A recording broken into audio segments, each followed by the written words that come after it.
Have you ever wondered who was the man behind Hogwarts' most famous book? That worn volume that Harry Potter carried to care of magical creatures classes wasn't just an ordinary school textbook.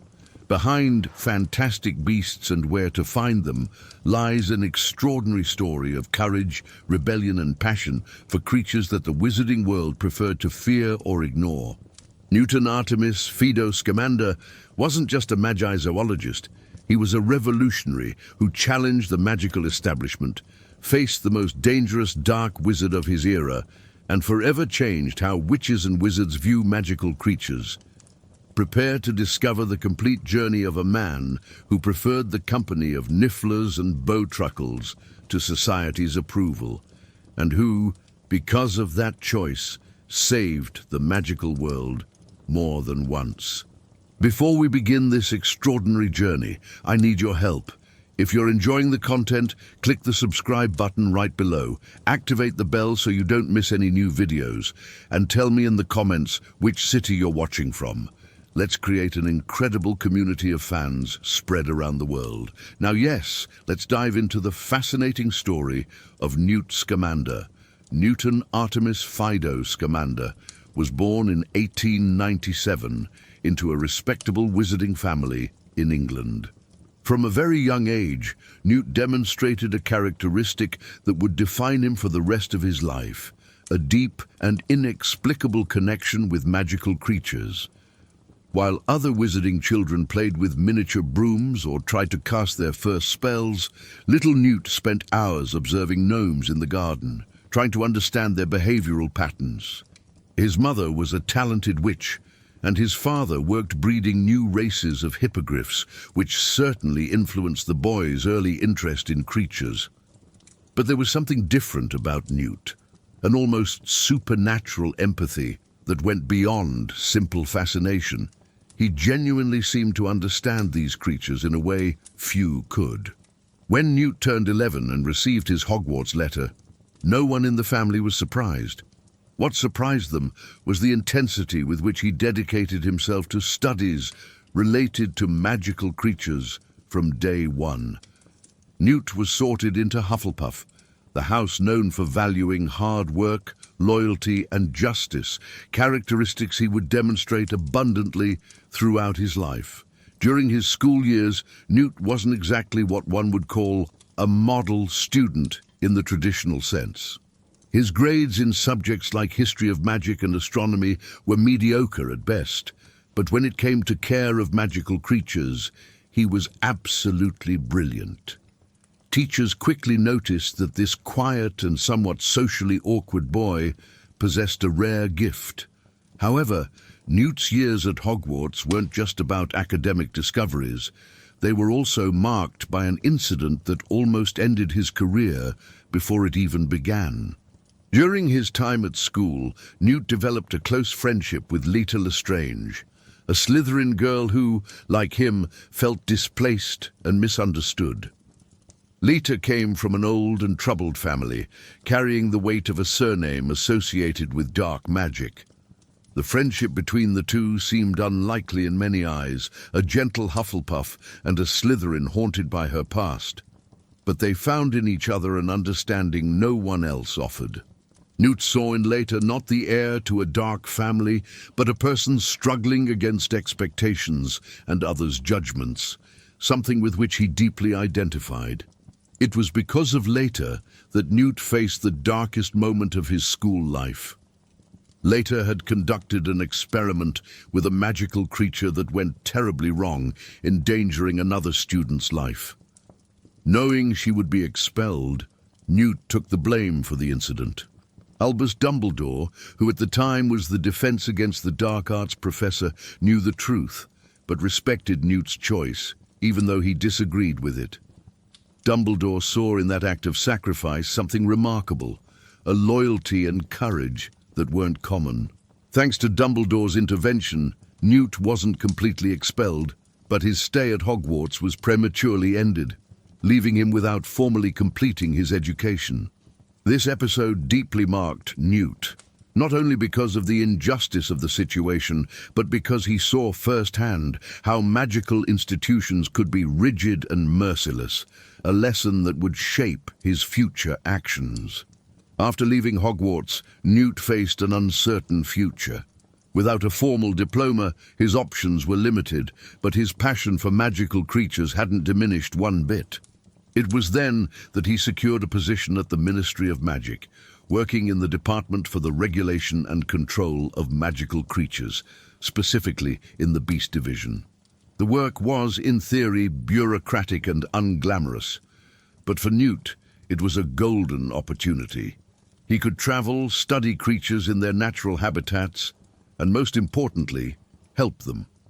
During this period, Newt developed many of the techniques that would later revolutionize magizoology. He didn't see creatures as objects to be controlled or eliminated, but as beings worthy of understanding and protection. This view was radical for the time, when the ministry frequently opted for drastic solutions when dealing with creatures considered problematic. Newt's work at the ministry coincided with a tumultuous period in magical world history. World War I was happening in the Muggle world, and although the British magical community wasn't directly involved, political tensions were reflected in various ways. It was in this context that Newt began to perceive worrying signs. Rumors about a young wizard named Gellert Grindelwald, who was gaining followers with his rhetoric about wizarding supremacy and the end of the Statute of Secrecy. Grindelwald believed wizards should rule over Muggles, and his vision was attracting disillusioned wizards throughout Europe. Newt, with his peaceful nature and belief in coexistence, saw these ideas as dangerous and fundamentally wrong. Newt's life took a completely new direction when he decided to embark on a journey around the world to document magical creatures. His goal was ambitious: to create a comprehensive compendium that would educate witches and wizards about the true nature of these creatures, combating the fear and ignorance that led to their persecution and extinction. To accomplish this dream, Newt enchanted a suitcase with an undetectable extension charm, creating complete habitats inside it for various species. This suitcase would become his mobile laboratory, his sanctuary, and his greatest work tool.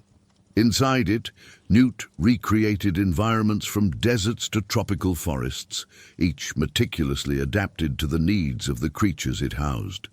During his travels, Newt rescued and cared for countless creatures. There was Pickett, a particularly attached bowtruckle who suffered from abandonment issues and whom Newt allowed to permanently stay in his pocket. There was also a silver occamy, extremely rare creatures capable of growing or shrinking to fit the available space. Newt cared for a graphorn, considered one of the most dangerous creatures that exist, but which under his care was docile. He had saved from smugglers a nundu, known to be so dangerous that normally 100 wizards would be needed to subdue it, but who trusted Newt completely. Each creature had its story, and Newt knew them all. He wasn't just a researcher, he was a protector and friend to these misunderstood creatures. It was in 1926 that Newt's life became definitively intertwined with events that would change the magical world. He arrived in New York intending to make a brief stop before heading to Arizona, where he planned to return Frank, a thunderbird he had rescued from traffickers in Egypt. Frank had been captured and mistreated, and Newt had promised to take him back to his home in Arizona. But New York in 1926 was a pressure cooker about to explode. The American magical community, governed by MACUSA, the Magical Congress of the United States of America, was much more rigid and segregated than its British counterpart. Laws against interaction with Muggles were severe, and paranoia about magical exposure was at its peak. The situation in New York was complicated by several factors. There was Mary Lou Barebone, a fanatical nomad who led the New Salem Philanthropic Society, a group dedicated to exposing and destroying wizards. Her adopted son, Credence, was a tormented and abused young man who, without anyone knowing, had developed an obscurus, a parasitic and destructive magical force that forms when a wizard child suppresses their magic through trauma or fear. Obscurials rarely survive beyond 10 years, but Credence, in his early 20s, was an anomaly, and his obscurus was incredibly powerful. Additionally, Percival Graves, MACUSA's director of magical security, and a powerful and respected figure, was secretly searching for the obscurial, though his motives weren't clear. Newt's arrival in New York was marked by a series of disastrous incidents. His Niffler, an adorable but kleptomaniac creature obsessed with shiny objects, escaped from the suitcase inside a bank. In attempting to recapture it, Newt drew the attention of Jacob Kowalski, an aspiring no-maj baker whose bank loan had just been denied, and Tina Goldstein, a MACUSA aura who had been demoted for using magic in front of no-majs while trying to protect them.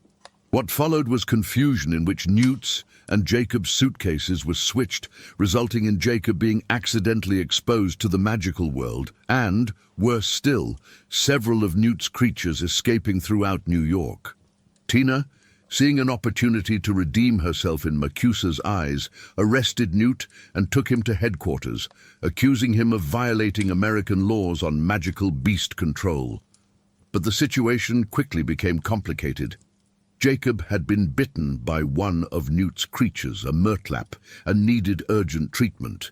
Moreover, MACUSA authorities, led by President Serafina Pickery, were dealing with a much larger crisis.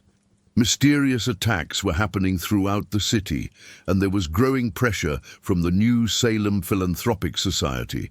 MACUSA was terrified by the possibility that the International Statute of Secrecy, which kept the magical world hidden from nomads, would be broken, which could lead to war between wizards and nomads. Newt ended up receiving help from Tina's sister, Queenie Goldstein, an extraordinarily beautiful witch who was also a natural legilimens capable of reading minds. Queenie sensed the goodness and sincerity in both Newt and Jacob and decided to help them.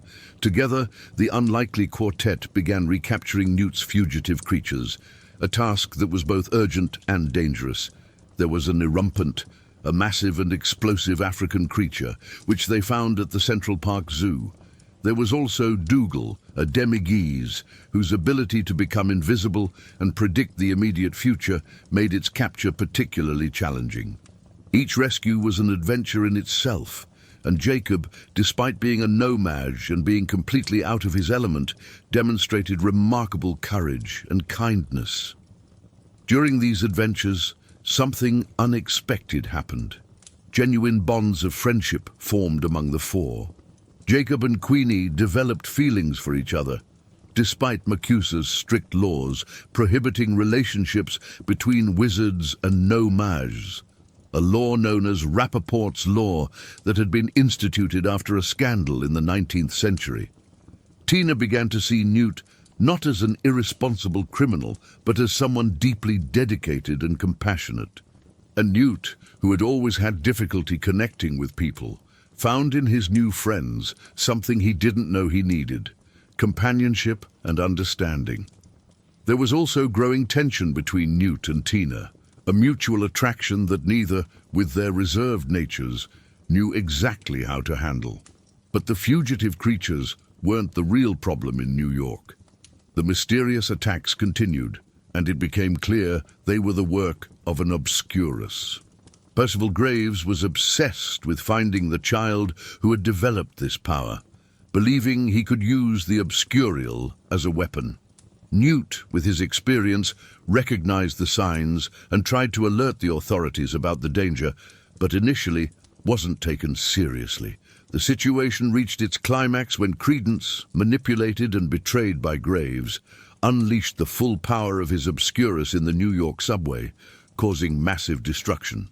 MACUSA reacted with full force, determined to destroy the obscurial before it exposed the magical world. It was at this critical moment that Newt demonstrated true courage. While everyone wanted to destroy Credence, Newt tried to save him. He had brought with him in his suitcase an obscurus he had collected from an 8-year-old girl in Sudan who had died, keeping it for study in the hope of one day understanding and perhaps curing the condition. Newt knew that obscurials were victims, not monsters, and desperately tried to calm Credence, speaking to him with the same gentleness he used with his creatures. For a moment, it seemed to work. The obscurus began to calm down, and Credence began to emerge from it. But the aggressive intervention of MACUSA authorities destroyed this chance. Credence was apparently destroyed in a barrage of spells, a tragic end for a young man who had been a victim of abuse and manipulation his entire life. But the most shocking revelation was still to come. When Newt confronted Percival Graves, something was wrong. Graves had behaved strangely throughout the crisis and had demonstrated knowledge about obscurials that was uncommon. Newt, trusting his instincts, cast a revealing spell, and what happened left everyone horrified. Percival Graves wasn't Percival Graves. He was Gellert Grindelwald in disguise using Polyjuice Potion. The most dangerous dark wizard in the world had infiltrated the heart of MACUSA for months, assuming the identity of one of its most trusted members. Grindelwald had orchestrated the entire crisis, using Credence in an attempt to expose the magical world and precipitate the war he so desired between wizards and nomads. Grindelwald's capture was a triumph, but it came at a terrible cost. New York had been severely damaged. Magical exposure had occurred on a scale not seen in centuries, and Credence was dead or destroyed. MACUSA faced an unprecedented crisis. They needed to erase the memories of potentially millions of nomads who had witnessed the events. It was then that Newt offered a solution. Frank, the Thunderbird he had rescued, had the natural ability to generate storms. Newt proposed using this ability combined with a diluted memory potion to create rain that would erase the nomads' memories throughout the city. It was risky and unprecedented, but it was their only chance. The plan worked, but it had a devastating personal cost for Newt. Jacob, his new nomad friend, also had to have his memories erased. MACUSA's rules were inflexible about this. No nomad could retain knowledge of the magical world. The farewell between Jacob and Queenie was heartbreaking. Jacob, even knowing he would forget, thanked everyone for the most incredible adventure of his life. Newt, touched by Jacob's kindness and courage, did something extraordinary. He gave Jacob a silver Occamy egg, one of the rarest and most valuable creatures. The egg would eventually help Jacob get the loan he needed to open his bakery. And although he wouldn't consciously remember his adventures, they influenced him. Jacob opened his bakery and created pastries in the shapes of all the magical creatures he had encountered, a subconscious echo of memories that magic couldn't completely erase. Newt returned to England with his reputation curiously intact, despite all the chaos. MACUSA, grateful for his help in capturing Grindelwald and resolving the crisis, decided not to press him about violations of their laws on beasts. Tina, who had been reinstated as an aura for her role in exposing Grindelwald, maintained correspondence with Newt. There was something unresolved between them, feelings that neither knew exactly how to express. Newt returned to his work, but the events in New York had changed him. He had seen firsthand what Grindelwald was planning and knew his unique knowledge might be needed again. Back in England, Newt finally completed and published his book, Fantastic Beasts and Where to Find Them. The book was an instant success, becoming required reading at Hogwarts and revolutionizing the field of magizoology. Newt didn't just write dry scientific descriptions of creatures. He wrote with empathy and understanding, helping generations of wizards see these creatures not as monsters, but as beings worthy of respect and protection. The book went through multiple editions, each expanded with new discoveries, and would continue being published for decades, eventually reaching the hands of a young wizard named Harry Potter more than 70 years later. But Newt's rest didn't last long. Grindelwald had escaped from MACUSA custody during an audacious transfer in 1927, and was once again free and gathering followers. The British Ministry of Magic was in panic, as were magical ministries throughout Europe. Grindelwald was holding rallies, spreading his vision of a world where wizards would rule muggles for the greater good, and gaining followers by the thousands. It was a dark period, and the magical world was on the verge of an ideological civil war. Albus Dumbledore, who was now the Defense Against the Dark Arts professor at Hogwarts, knew he would eventually have to face Grindelwald, his former friend with whom he had made grand plans when they were young.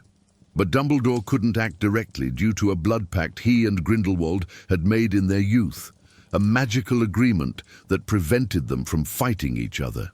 It was in this context that Dumbledore sought out Newt. He couldn't face Grindelwald directly, but Newt could.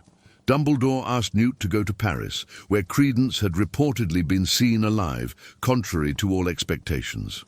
Grindelwald was searching for Credence, believing the young Obscurial had some crucial role to play in his plans. Dumbledore didn't give Newt direct orders. That would be forcing Newt to do something against his nature. Instead, he simply shared information and trusted that Newt would make the right choice.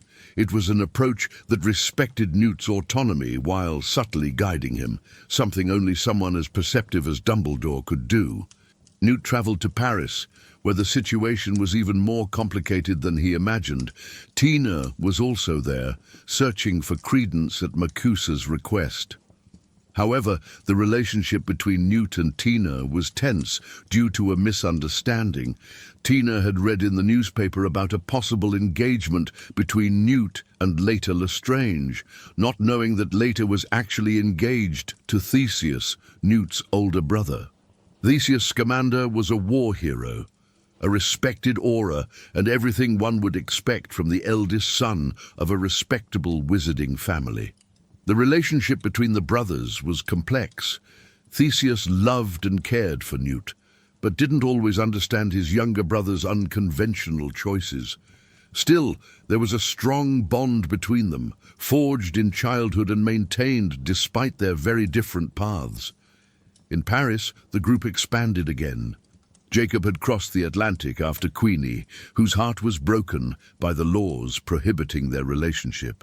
Queenie, desperate and vulnerable, was being manipulated by Grindelwald, who used her desire to be with Jacob to lure her to his side, with promises of a world where wizards and muggles could love freely. Grindelwald's ability to identify and exploit people's deepest desires was one of his most dangerous weapons. He didn't recruit only through fear or hatred, but through hope, offering people exactly what they most wanted to hear. Newt's brother, Theseus, and his fiancée Leta were also in Paris due to Theseus's work as an aura. Leta's presence brought up painful memories for Newt. He had loved Leta during his years at Hogwarts and had sacrificed his education for her, but she had chosen Theseus. There was no bitterness on Newt's part, only melancholy for the lost friendship and what might have been. Leta carried her own demons, tormented by a terrible secret from her childhood that she had never fully shared with anyone, not even Theseus. This secret was connected to Credence in ways no one yet understood. The search for Credence led them to the depths of the French Ministry of Magic records, where Leta finally revealed the truth about her past. As a child, during a ship voyage from America to England, Leta had been responsible for caring for her baby half-brother, Corvus Lestrange. Tormented by the baby's constant crying and resentful of the attention he received, Leta, in a moment of childish despair, had switched her brother with another baby who was on the ship. Shortly after, the ship sank, and the baby she had switched for her brother, the real Corvus Lestrange, died. The baby she had taken survived and was adopted. Leta had lived her entire life tormented by this guilt, believing she had killed her own brother. The revelation was devastating not only for her, but for Credence, who had been led to believe he might be the surviving Corvus Lestrange, and therefore a member of an old and powerful family. Grindelwald, however, was gathering his followers for a rally at the Père Lachaise cemetery in Paris. He had promised to reveal his vision of the future, and hundreds of curious wizards and witches and sympathizers attended. The French Ministry of Magic surrounded the location, prepared to arrest Grindelwald, but he was several steps ahead. In a terrifying demonstration of his power and charisma, Grindelwald showed those present visions of the future, images of World War II that was to come, of the bombs, the Holocaust, the mass destruction that Muggles would bring to the world.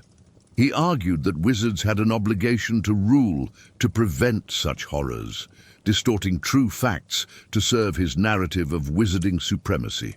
When the ministry attacked, Grindelwald defended himself, but in a calculated way.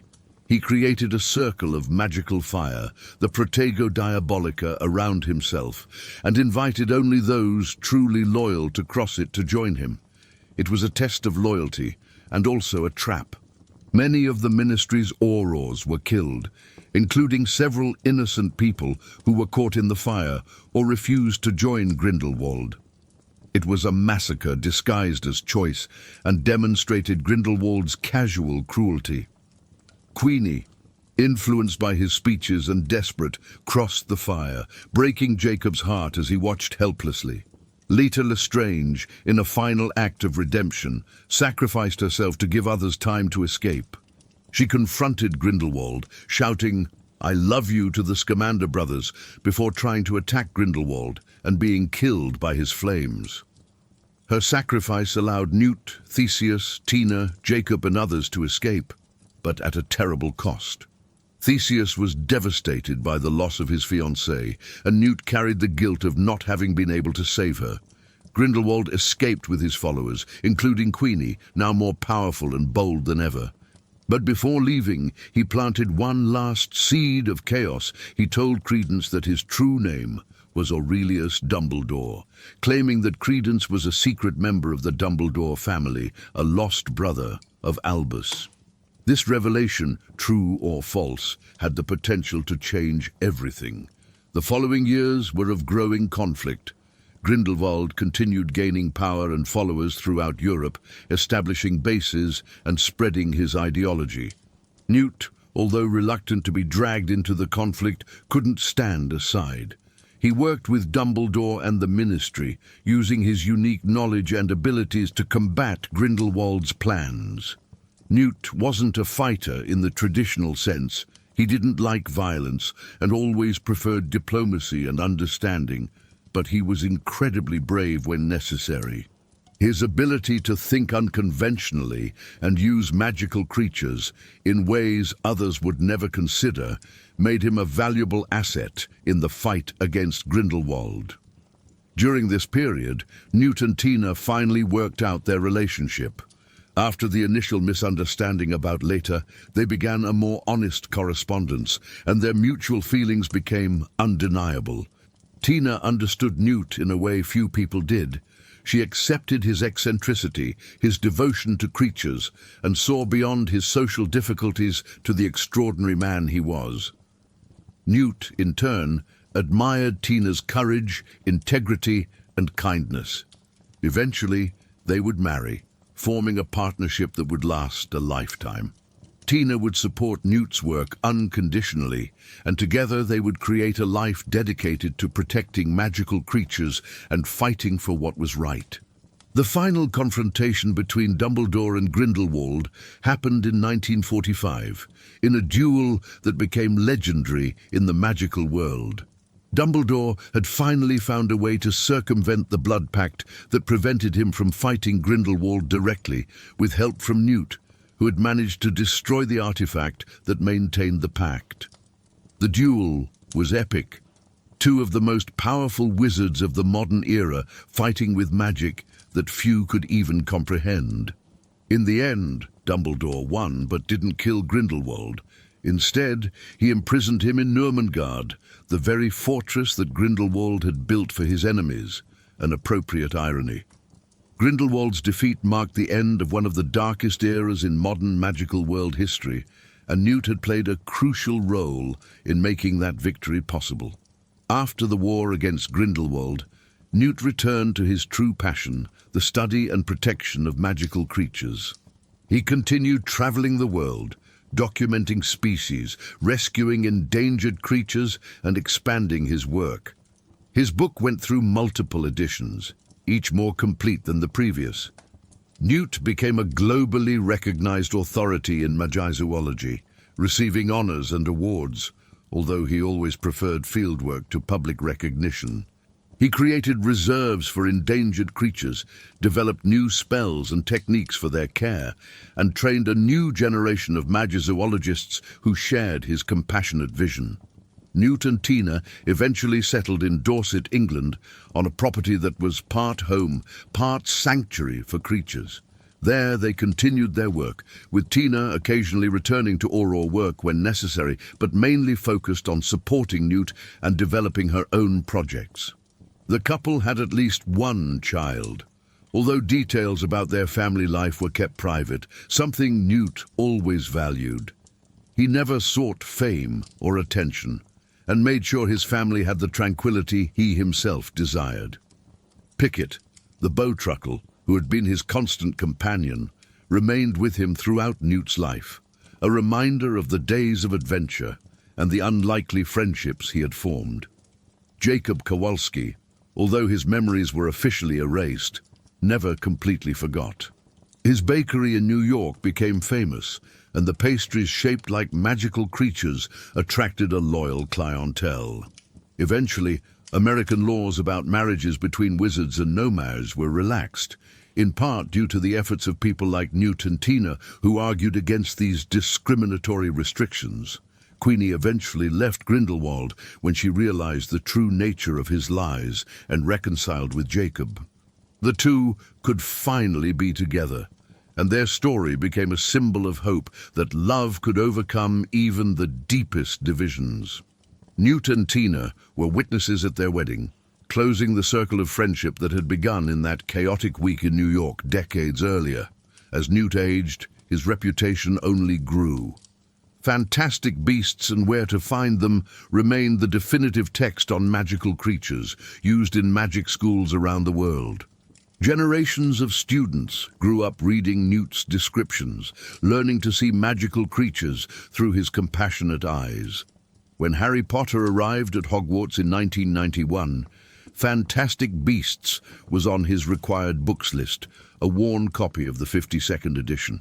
Harry never knew, while studying that book, the extraordinary story of the man who had written it, the adventures Newt had lived, the sacrifices he had made, or how he had helped save the magical world not once, but multiple times. Newt Scamander's legacy extends far beyond his book.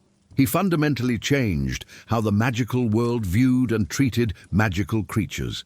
Before Newt, the standard approach to creatures considered dangerous was extermination or brutal containment.